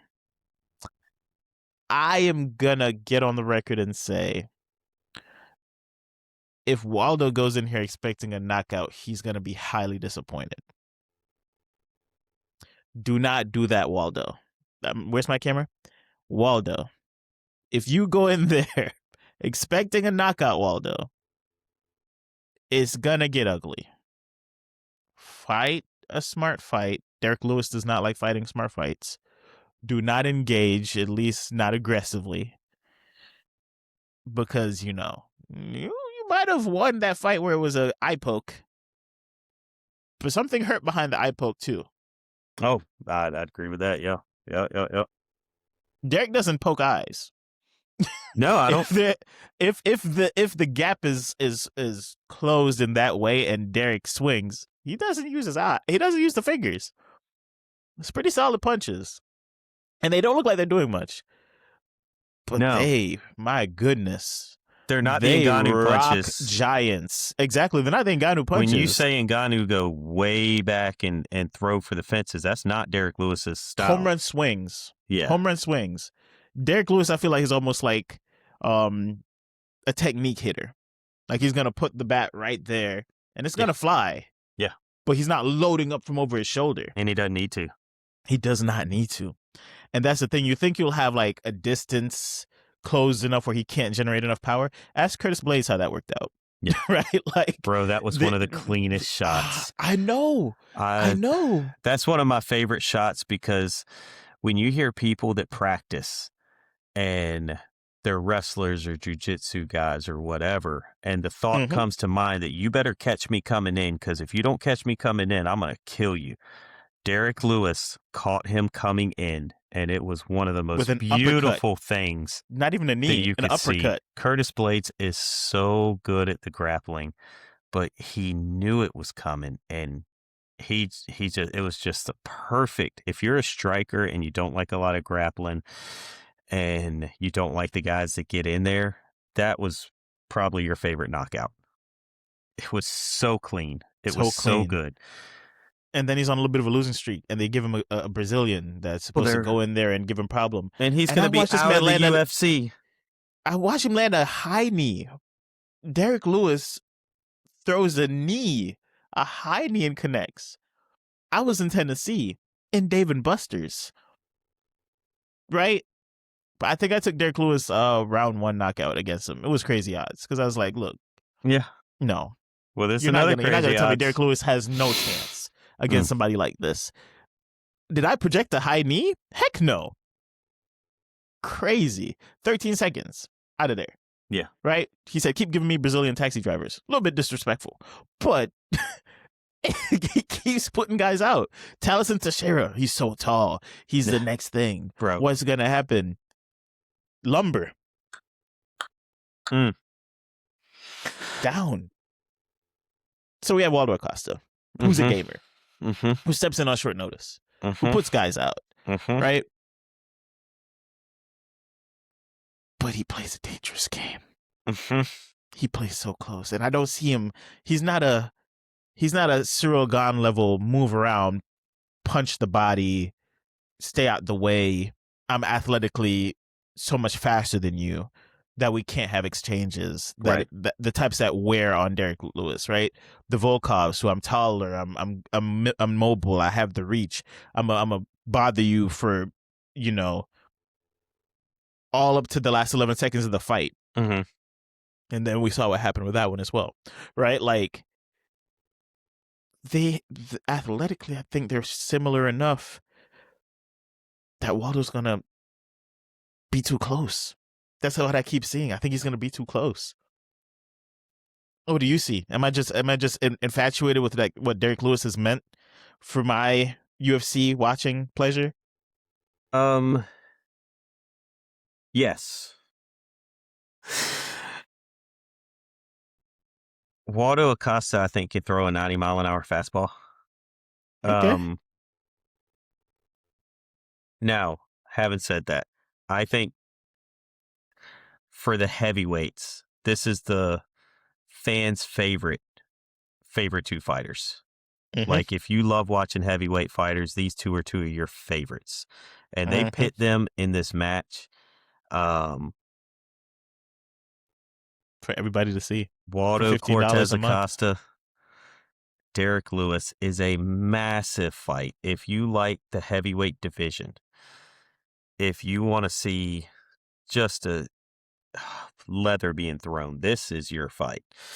And it's probably not going to look spectacular because, like Derek Lewis, who keeps it kind of within his technique, he's not winging huge punches. Neither is Waldo Acosta. He stays within that technique. I'll say, if you think you got eye poked by Derek Lewis, you probably didn't. Keep fighting. They are not going. They're not going to call it. They're not going to call it. Derek Lewis will have his shorts off before they can tell him it's an injury timeout. It will be over. The crowd is not going to give way. They are probably not even going to let the fight restart. So keep your wits about you. If you feel like you got eye poked, it was probably the sewing part of his glove that got you.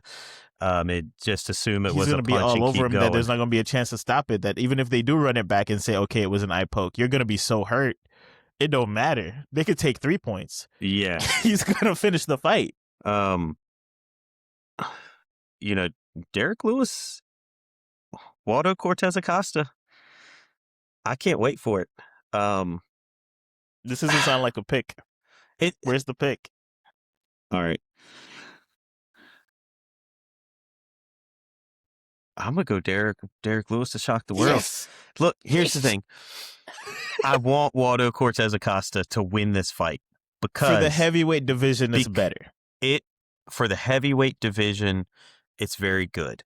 Yes. You have a young guy, but he has stepped in.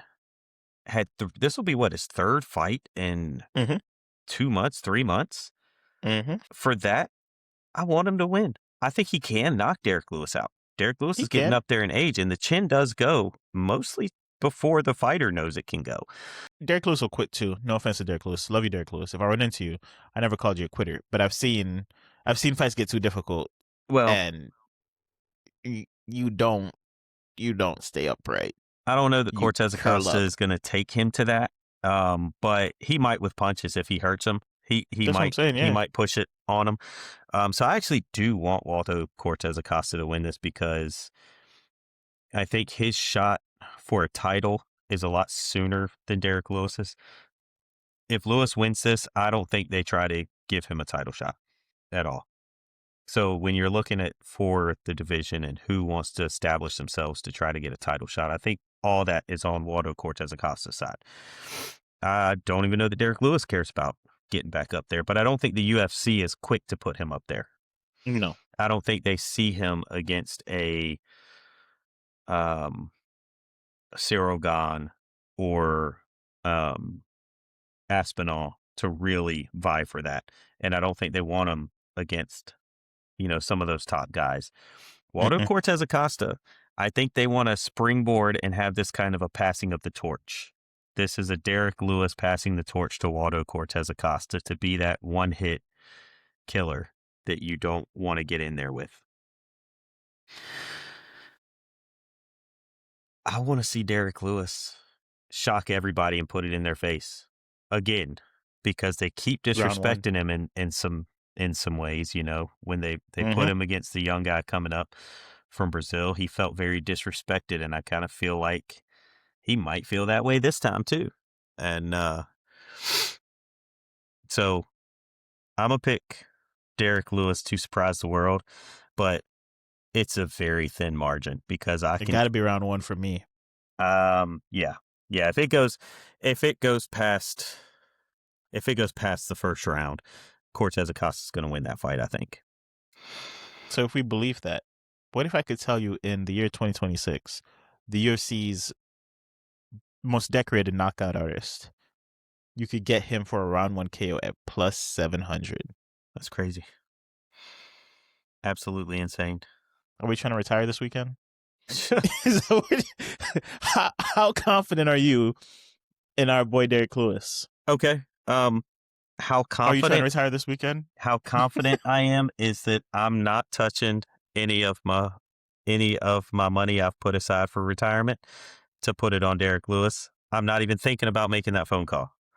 I'm gonna make a small bet that he's gonna win and hope to make enough money to take the family out. But I'm not retiring off of this. I don't have that much confidence in him. I think it could just as easily go the other way. I just think Derek Lewis in these situations performs to such a high level, but then the other guy does too. So he does. The other guy has youth. He's probably got speed. Mm-hmm. He definitely has speed. And with Lewis's, but Derek Lewis is chiseled. This I don't know if you saw the camp. He's had a great camp, at least from a physical standpoint. Really, he is chiseled and lean too. Derek Lewis chiseled. I don't know. Yeah, maybe he will make a run. Maybe I should call some money and take some money out. I'm gonna have to call somebody, man. I missed out on the Tesla boat. I missed out on the Tesla boat when I was a youngin'. I'm still a youngin', but earlier in my career, I had a team lead who's like, Tesla's $10, man. This was pre-split. This was pre-split too. So this is Tesla before. I think they split twice since then. Tesla's $10. That's way undervalued. We should take 10,000 out of the 401k and yada yada yada. I'm like, man, like yeah, I'll dabble. I'll put a little money in there, but take 401k out. Are you crazy? He pulled $10,000 out and put it in Tesla. He did it, and he bought a house with how much he made in a year. Paid it all off cash with how much he made in a year off of Tesla splitting and going up and all of that. So say all that to say this. This is not that level of opportunity. So I'm not silly. Don't listen to me. But you tell me that I could get Derek Lewis first round KO at plus 700. Well, yeah, I'm going to take it. That's the way he wins. Yeah. Like, how else is he going to win? You're telling me I should take Derek Lewis by decision? If Derek Lewis I'd is in a rather fight, take my $5 and chew it up and swallow it if I put money on Derek Lewis to win by decision. So the way he wins is by first round knockout. And if not, if you want to hedge it, you could go fight over 1.5 rounds and Waldo Acosta win, and that is also plus money. So, wow, you can't lose. No loss in that. No loss, right? So, if anything, just watch the fight and enjoy, man. I think it'll be an amazing fight. I don't want it to be one of those boring ones. You don't want it to be an Ngannou Derek Lewis fight because that fight happened. And that was one of the most boring fights, and it was sad. Very sad. And it was sad. Yeah. It's real. It was very disappointing. But it get like that. It does get like that. One in terms of fights that won't undersell, I think this next one won't undersell. It's a little bit different style of fight, but Sean O'Malley, Song Yadong. I think this is perfectly shaping up for a striking match. I think they know what they were doing by giving Sean O'Malley Song Yadong. Yeah. A guy who doesn't move his head very much. Giving him somebody to punch on for quite a few rounds. To see if Sean has power to still put people out, to see if Sean still has the speed, still has the creativity from a striking perspective. I think they're giving him not a striking dummy essentially, but somebody he can hit. Somebody he could hit, and he doesn't have to worry too much about what's coming back on the takedown side. I don't think Song Yadong is going to dabble much in that realm. It would be the smart thing to do. I just don't think that's the fight he wants to fight. And if you give me Sean O'Malley, knowing that he has, is it a 5-round or a 3-round fight? This is a 3-round. Even worse. If he could just go full speed for 3 rounds, throwing upwards of 500 punches, that's a lot to overcome for Song Yadong, who, again, his defensive strategy, from what I've seen, is to be pretty stationary. So, I do have Sean O'Malley winning it. I might not get creative with this one. I think it's probably by decision. I could see him landing something creative, unannounced to Song Yudong, something that's not like telegraphed, and Mm-hmm. maybe that gives him reason to pause or drops him or something like that. He's a precision striker, so he will put things down the pipeline. But I think it's a decision win, and I think Sean might set a significant strike record in this one. Yeah. Yeah, I think he'll put a bunch of punches down the pipeline for this one. I think he'll stay active. I'm going to go the exact opposite. Okay, let me hear it. Song Yudong is going to stay disciplined. Yes. He is a durable fighter who is not going to be as susceptible to the one-punch knockout that Sean O'Malley is used to getting. He'll put people down and then he'll swarm them. But I don't think that's Song Yudong. I don't think he does that to him. A more humble Sean O'Malley, as we were talking about earlier, I don't think he brings that aggressiveness to Song Yudong. I think Song Yudong hangs in there and beats him on points. I think he stays disciplined. I've had terrible takes before, but I'm going Song Yudong in this one. I think he's gonna stay disciplined. I don't think Sean O'Malley's gonna get off as much as he's gonna want to get off. I think Song Yudong's gonna be there and be disciplined. I think he'll work his jab.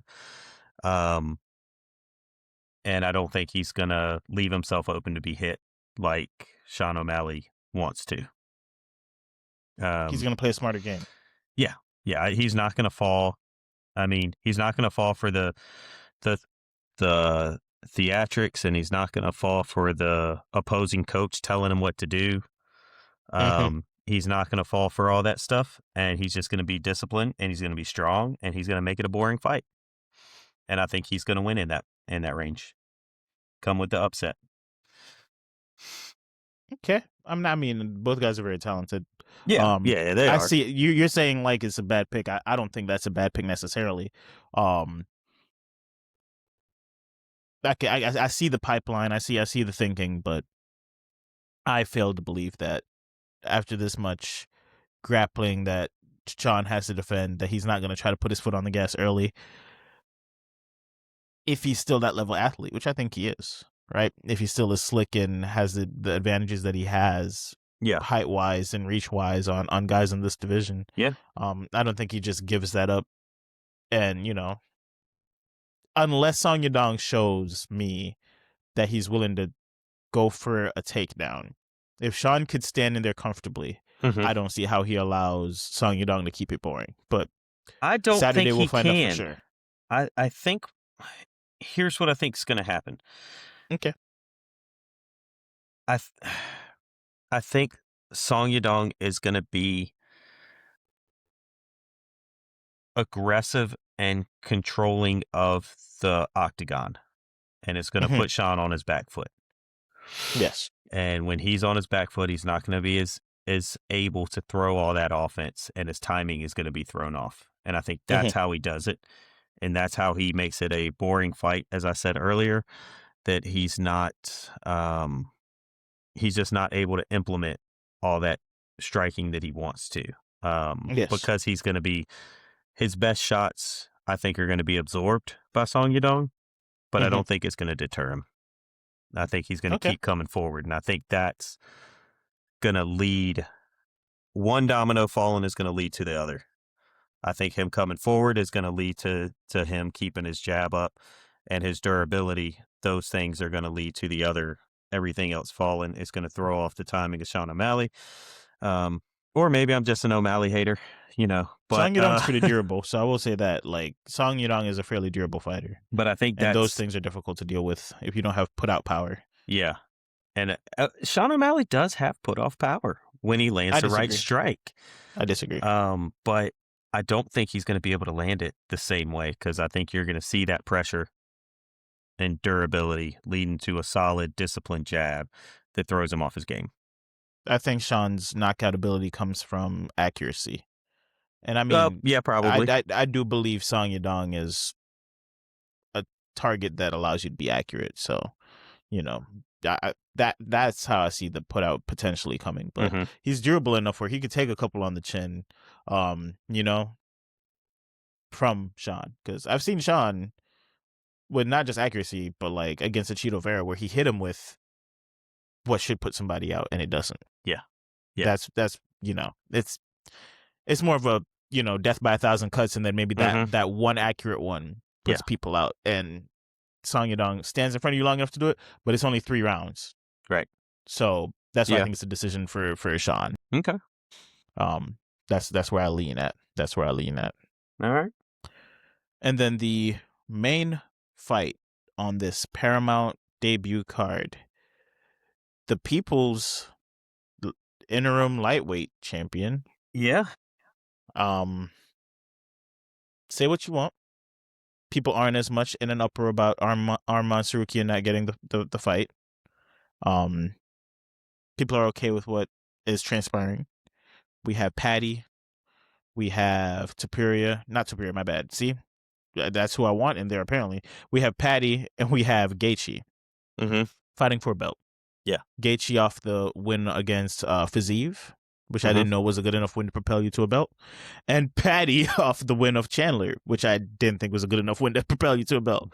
But apparently I don't know much about the sport. Apparently you just have to, you know, you beat who's in front of you. You beat who's in front of you. That's right. And then see where the chips fall, man. And that's right. That's what we saw. Not in Armin Sarukian's camp is not where the chips fall. No. Not in Armin's Hooker actually came out earlier today. Maybe it wasn't today, but not long ago, and said they should have just said this is not for a title shot. This is not for number one. There was no way Armin was gonna get a title shot if he beat me, and there was no way I was gonna get a title shot if I beat him. It was never in the cards. They should have just told us that.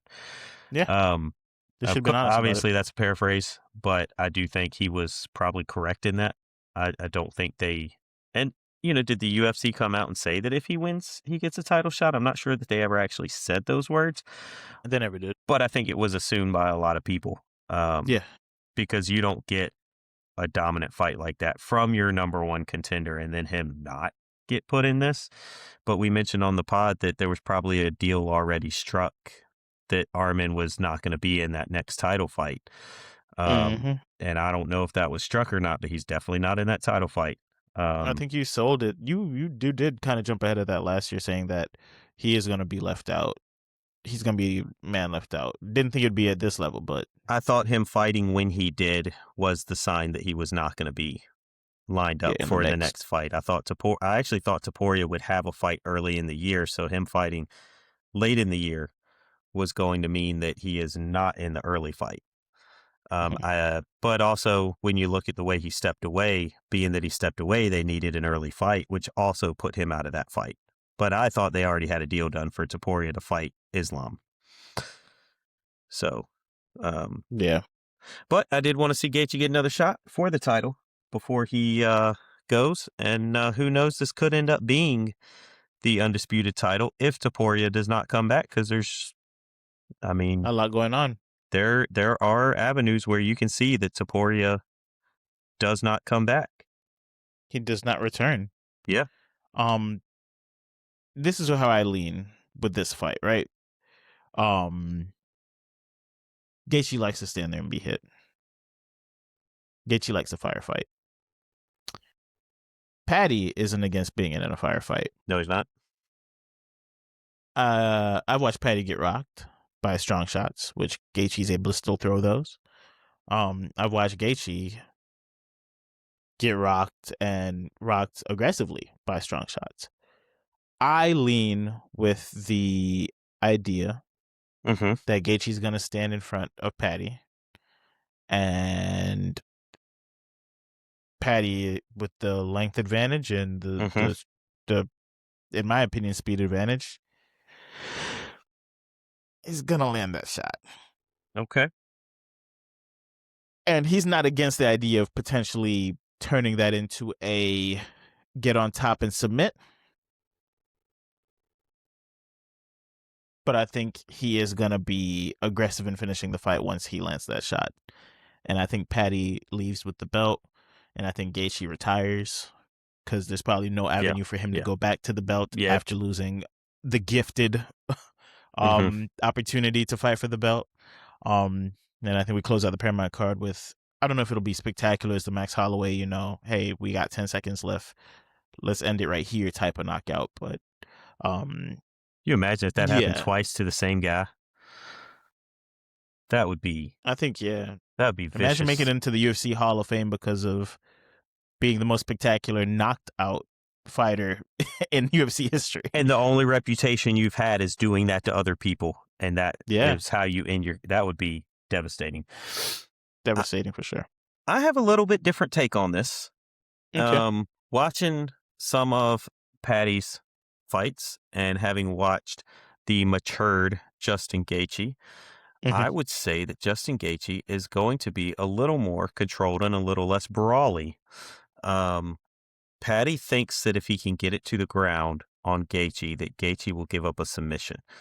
That might be true. With Gaethje's wrestling background, the biggest thing he used it for, and I think he's even said it, is his defense of the takedown. So, and I think I've said this before, jiu-jitsu guys generally do not have good takedowns. He was taken down quite easily by a Russian. Yes. Who generally will have a judo or a wrestling base. And I know a lot of people say, well, jiu-jitsu comes from judo, but they don't teach the judo stuff unless you go to a place that has judo. And the wrestling is still a little different when you combine them. Going against Patty is wild. When he throws, his arms are out here. He's got all this exposed every time. I don't think I've seen him come in and throw a bunch of shots unprotected. I think Gaethje's going to exploit it. I don't know if Gaethje can knock him out. I'd say Patty is a weight bully, and he's going to be bigger He and is he's a going to little be bit. more durable. And I think the question on whether Gaethje, who was it? Who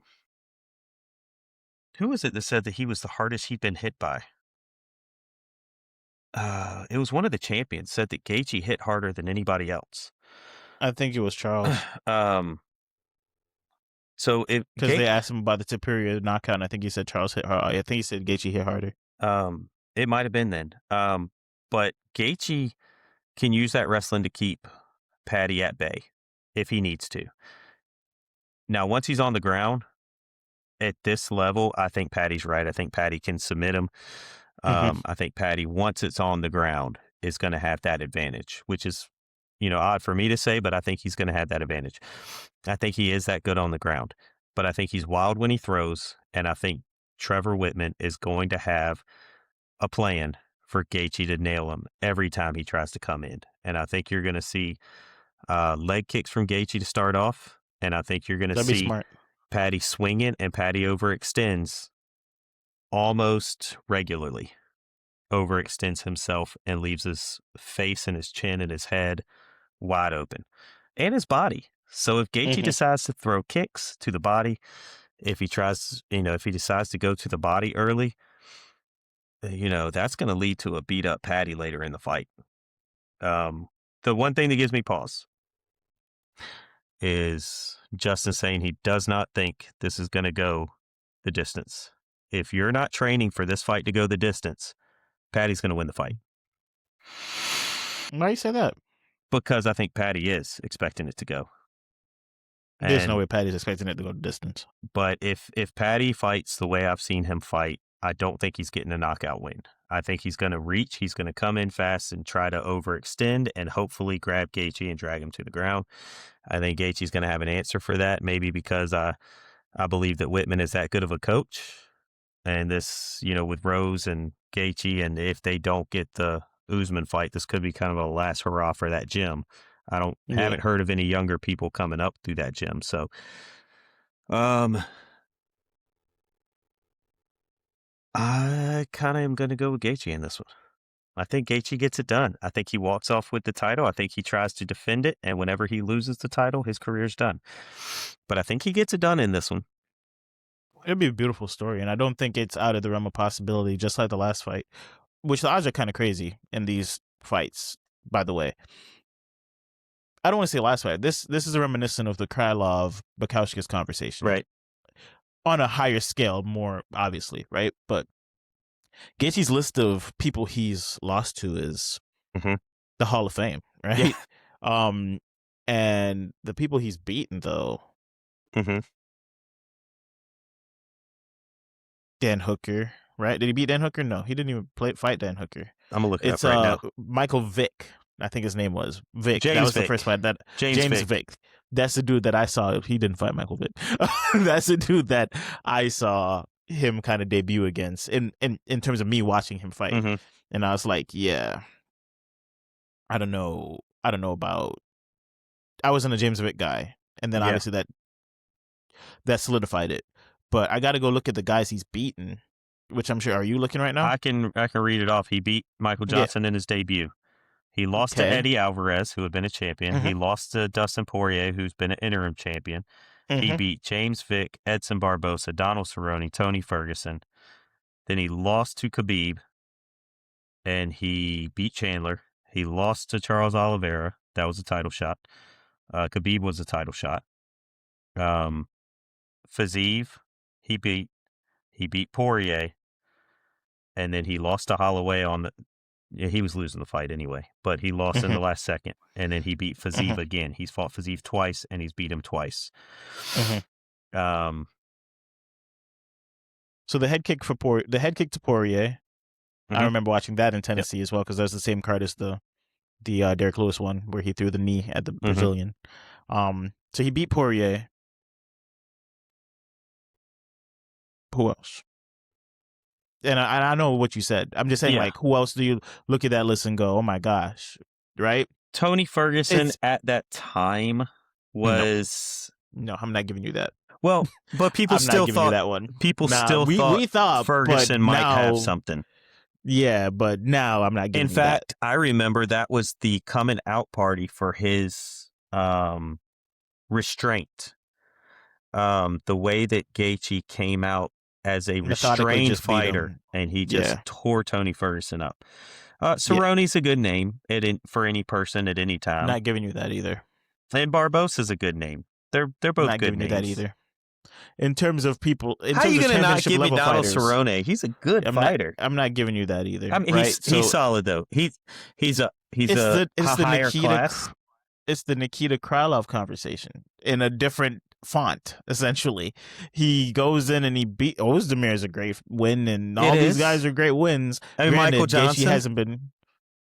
Look.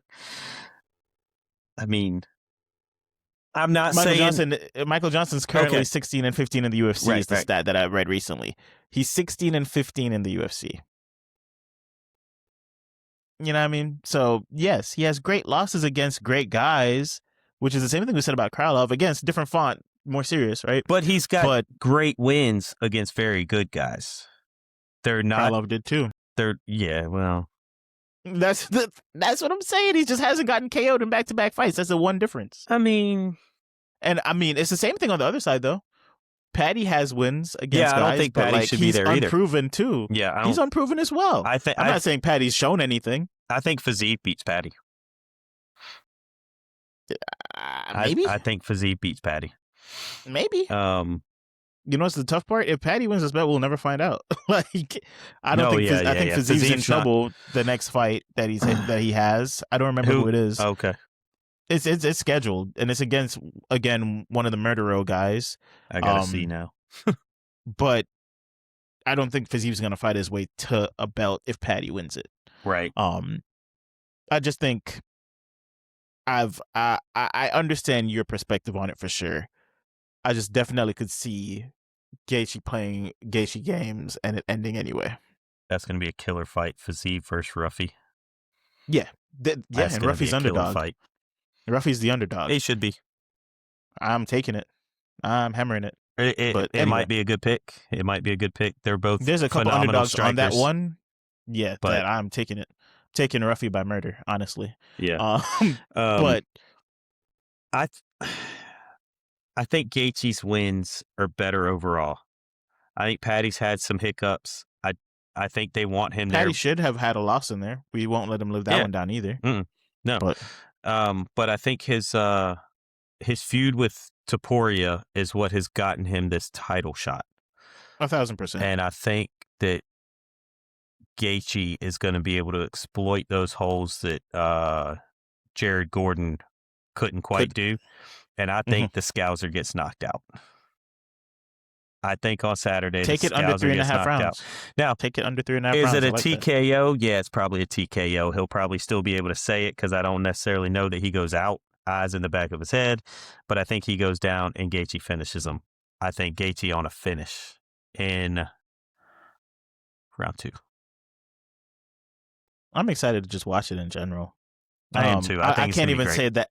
I can't even say that your pick is necessarily far off. I thought the odds were a little bit crazy on that too. I was expecting like a minus 100 to plus 100 something. I don't know what the odds, but to see minus 200 something by Patty. Yeah. Based on what I've watched. He's so big though. He is really big for that division. He's big. That's part of it too. Which matters. You know what I mean? It does. What I was talking about earlier with those metrics, like he's got that height and durability. And reach. Yeah. It is going to be tough for Gaethje to get a knockout in that. I'm just excited to watch the fight. I'm riding with the Patty side. I'm riding with the Patty side. We'll see how it shakes out. Odds that I like. I mean, if you believe Patty thinks it's going to decision, Patty by decision is a pretty hefty odds boosted pick because people expect Gaethje to go out when he gets punched or to get submitted, right?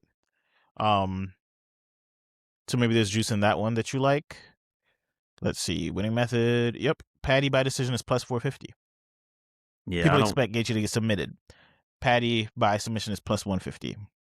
Gaethje by knockout is plus 450. So, Hard Rock, which no sponsor, but Hard Rock has a Gene Silva by knockout, Derek Lewis by knockout, Gaethje by knockout, and Sean O'Malley by knockout. Partly that they crafted for you. I don't like that last name. $10 wins you $2,800. That's paying rent for a month or two. Or two, depending where you live, right? Yeah. They even have some combined ones with the NFL stuff this weekend, but I think it's a great card to open up. It's an amazing card. Paramount, it's going to be, we give our takes on it and best guesses and opinions on it, but it's going to be a great fight to watch. It's just going to be good to be able to watch the early prelims from start to finish without worrying about what's going to happen when pay-per-view gets here. How am I going to see these fights when pay-per-view gets here? Because I can't shell out the money. So what are we going to do when pay-per-view gets here? How are we going to pivot? We're just going to watch. Keep watching. All the way. Yeah. Start to finish. No breaks in the middle. I hope we were talking about that next card, and I don't want to get off on a tangent, but I hope the numbered cards don't get watered down. We need to have a conversation about it because the next one looks a little watered wild for what's on there. Unless there's some fights you're trying to hope to sneak on there on the back end, but it's a little bit too late to sneak a fight on there because it's next week. Mm-hmm. Yeah. It's on the 31st. Yeah, I don't think you're sneaking any on there. Yeah, so that's something to be concerned about going forward if that's what the number cards are going to start looking like. But we don't want to be negative. We're holding optimism. First fight on the Paramount. Tune in, watch on Saturday in Vegas. And hopefully there are a lot of fireworks and electricity, man, to kind of open up this era of Paramount UFC. Yeah. And there is firework and electricity on this pod because we get to see Roger. That's now. right. He's always been a voice in the background. He's always been a voice in the background, and now he's here. Yeah. You'll see many clips of our faces. A lot of clips could be made out of an hour and 53 minutes. And you'll see us all over TikTok, Instagram, YouTube. Yeah, we're here to stay now. Can't take us off the internet. I mean, somebody probably can, but...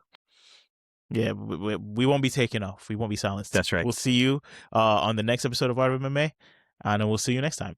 Peace. All right.